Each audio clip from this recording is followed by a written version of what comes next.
You know that feeling, right? The one where your heart starts playing this wild drum solo against your ribs, your palms get kind of slick, and your brain just cycles through 1,000 worst-case scenarios. And this is all before you've even ordered a drink. It's that universal, gut-twisting feeling of first-date nerves. And that spotlight, we're the ones who build it, aren't we? In our own minds. We create this little stage where we feel like we're the only one on trial. But here's the thought.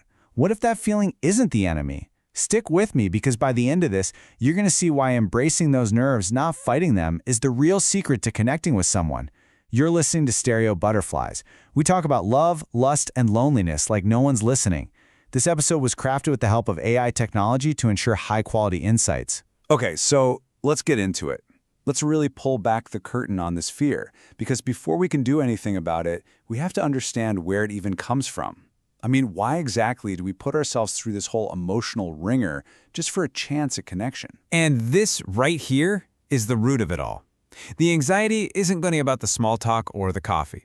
It's about a deep, primal fear of being judged. It's this performance mindset that turns what should be a simple meeting into some kind of high-stakes audition. And that's what sparks all those catastrophic thoughts like, what if I'm boring? Or worse, what if they just don't like me? It's really important to know the difference here. A little fidgeting, a bit of blushing, that's not a bug. It's a feature. It's just a sign from your body that you're invested, that you actually care. But there is a line. And that line is crossed when the feeling pushes you to avoid the situation entirely. Canceling dates, telling yourself you'll go when you feel ready. That's when it starts leaning into social anxiety. And the real paradox? The only way through that feeling is exposure. It's actually going on the date. So here's a really powerful reframe for you. The next time you feel your palms getting sweaty or your heart racing, instead of seeing it as a sign of failure, try seeing it as your body's way of shouting, hey, this could be important. You're not broken, you're not failing, you're just invested. And honestly, a lot of people find those little signs of vulnerability incredibly endearing. Now, that fear of judgment we talked about, it's usually fed by a handful of really persistent myths. These stories we tell ourselves that are just not true. So let's start tearing them down one by one. I bet this one sounds familiar, doesn't it? This idea that your own anxiety is a giant red stop sign, a warning that you should just cancel and stay home. Yeah, that's probably the most common myth of them all. Let me be absolutely crystal clear here. This is 100% false. Being nervous doesn't mean you're unequipped for dating. It just means you're a human being who actually values connection and is kind of hopeful about what could happen. It's a sign that you care, not that you can't. Ah, yes, the classic pre-date solution. Let's have a quick coffee to get energized, or maybe a glass of wine to take the edge off. I mean, it seems logical, right? But is it actually helping you? It's a total trap. Stimulants like caffeine are just going to pour gasoline on the fire of a racing heart. And a depressant like alcohol, sure, it might take the edge off for a minute, but it also dulls your judgment and your energy right when you need them most.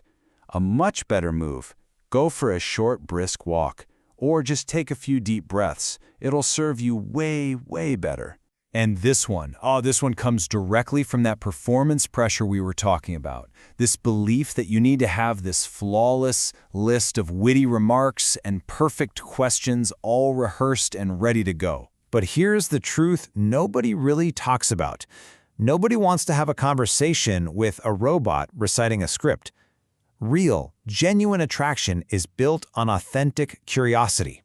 I mean, think about it. Being truly curious about another person is the biggest compliment you can give. It's you saying, hey, there's a whole world inside of you, and I'd like to learn about it. Your goal isn't to deliver a perfect monologue, it's to actually listen. And that brings us to what is, without a doubt, the single most important idea in this entire explainer. So if you only take one thing away from this, please make it this one mental shift. I promise you, it has the power to change your entire experience with dating. So here it is. It's called the connection mindset. You have to stop trying to impress them. Instead, you just shift your goal to learning about them. What are you actually curious about? Their passions, their weird stories, their little quirks? The moment you approach it from a place of genuine curiosity instead of like it's some high-stakes test, the pressure just evaporates. I absolutely love this way of framing it. You're there for a conversation, not to sign a contract. You are not signing a legally binding document that commits you to a relationship. You are just seeing if you enjoy another person's company for an hour or so. That's it. So just lower the stakes. So our mindset is sorted. But now let's get super practical. Let's build you a tangible toolkit, a personal calm kit with rituals you can actually use just minutes before you walk out the door. First up is the 4-7-8 breath. Think of this as a manual override for your body's internal panic button. It's simple. Inhale through your nose for 4 seconds, hold that breath for 7 seconds, and then do a long, slow exhale through your mouth for 8 seconds. That long exhale is the key. It activates your vagus nerve and basically tells your entire nervous system to switch from fight or flight mode to rest and digest mode. It's a real physiological signal that you're safe. Just try it 3 times. You will feel the shift. Next in the kit is the 5-4-3-2-1 technique. This is your go-to when your thoughts are just spiraling out of control. It pulls you out of your anxious head and anchors you right back into the physical world. Just pause and name 5 things you can see, then 4 things you can physically touch, 3 things you can hear, and so on. It's so powerful because it forces your brain out of the scary what-if future and into the present moment. And here are a few more tools you can use to build your own personal ritual. Burn off that nervous adrenaline with a quick walk. Put on a playlist that makes you feel absolutely amazing. Or just look yourself in the mirror and say, I am enough as I am. The point is to find what really works for you. Okay, so you've done your prep work, you're feeling more grounded, so what happens during the actual date? How do you stay present and confident when you're finally sitting right across from them? Let's talk game plan. First, control what you can control. Pick a location that's familiar, so there are fewer unknowns. Wear an outfit that feels like you, because comfort equals confidence. And if there's a moment of silence, do not panic. It's just a pause. Smile. Take a sip of water. And remember, honesty can be a killer icebreaker. A simple, I was actually a little nervous to meet you, is incredibly human and disarming. And hey, consider the timing. There really is a sweet spot for a first date. About 1 to 2 hours. Why? It's long enough to build some actual rapport, but it's short enough that you don't hit that conversational burnout point. It respects everyone's time, and if it goes well, it creates a natural reason to be excited for a second date. At the end of the day, just remember this. Every single date is practice. It is not a performance. It's an experiment.